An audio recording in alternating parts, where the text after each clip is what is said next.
Can you say hi? Minecraft. No. Hey everybody, welcome to Story Time with Pastor Colie and Lincoln. We're reading from the Spark Story Bible. Our story for this Sunday comes from the prophet Joel, and that story is not in our Spark Story Bible. So I chose a different one for us. This story is called A Seed of Faith. It's on page 394. Our theme for this Sunday is faith. So that's why I chose this story, which is Jesus talking about faith. Jesus and the disciples were walking near a grove of huge mulberry trees. They wanted to be better followers of Jesus. "Give us more faith," they asked Jesus.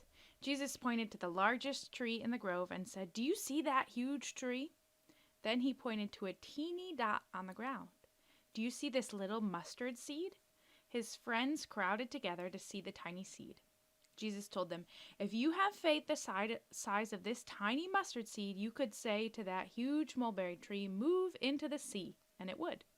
The disciples were confused. Jesus said, "God gives you all the faith you need. All you can do is say yes to the faith God writes on your heart." So Jesus says it's important to have faith. Even if we have just a little bit, that's enough. And he says that our faith can even be tiny, like a mustard seed.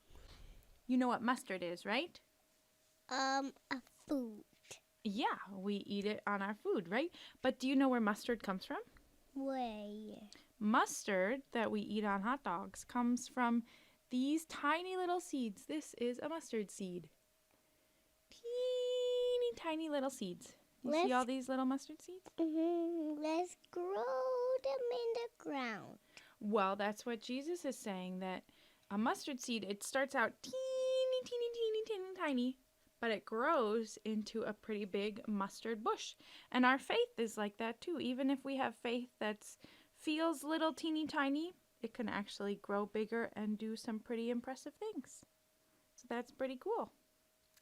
Thanks everybody for tuning in for our story this week, which was about faith.